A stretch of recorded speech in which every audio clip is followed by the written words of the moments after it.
My name is Terry Key. I'm a chemist. I'm in fact an inorganic chemist in the School of Chemistry at the University of Leeds, and today I'd like to tell you a little bit about electrochemistry. In the first session today, I'd like to introduce the topic of electrochemistry. What exactly is the subject of electrochemistry? Essentially, it's very simple. We're aware that there are around us a multitude of chemical reactions. Chemical reactions abound. But there are a group of chemical reactions which can be used to generate electricity, and also a group of reactions in which we can use electricity to drive those chemical reactions.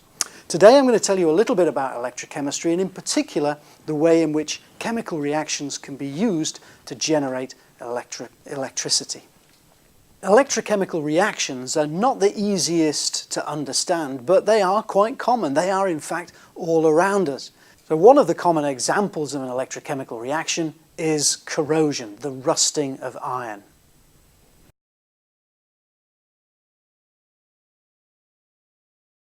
The rusting of iron, essentially what happens when iron rusts is the metal is giving up electrons to oxygen in the air. This is a type of reaction that is very commonly harnessed in electrochemistry to create electricity. The process of rusting is an example of a redox reaction.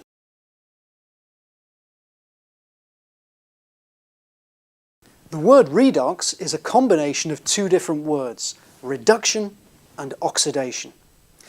Both of those processes involve the change or the exchange of electrons. Reduction is the addition of electrons, and oxidation is the removal of electrons. So when you have a chemical process such as the rusting of iron, the corrosion process of iron, what you have is an electron transfer from iron to oxygen, in this case, from a donor to an acceptor of those electrons. Iron corrosion and iron rusting is something that we're all fairly familiar with.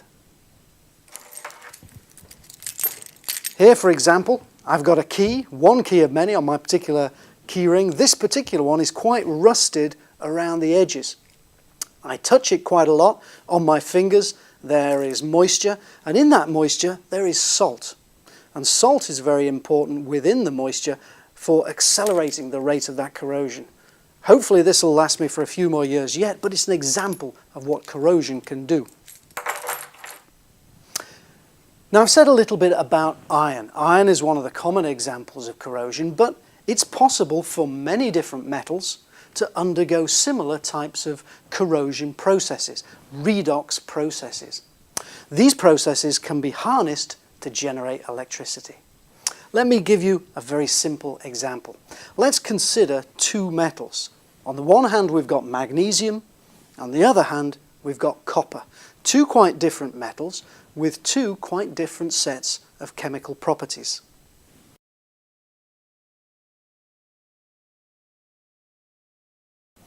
If we imagined we had magnesium over here, copper over here, each of them was stuck into a small beaker of water. What we would find is that some of the metal atoms from the magnesium and some of the metal atoms for the copper would find their way into the water solution. In other words, they would undergo a process called oxidation. That is the loss of electrons from the free atom to generate a free ion in solution and release electrons. Now, magnesium and copper both have very different tendencies to undergo that oxidation process. So what we have here is magnesium and copper in solution, a buildup of electrons over here on the magnesium compared to the copper. Now, if we connect a wire from the magnesium to the copper and also connect the two beakers, the solutions within those beakers together via what's called a salt bridge, what we have is the makings of a battery. Electrons are going to flow from the magnesium through to the copper, and we can suck out those electrons and do some useful work with them, like light a bulb. That is the essence of a battery operation.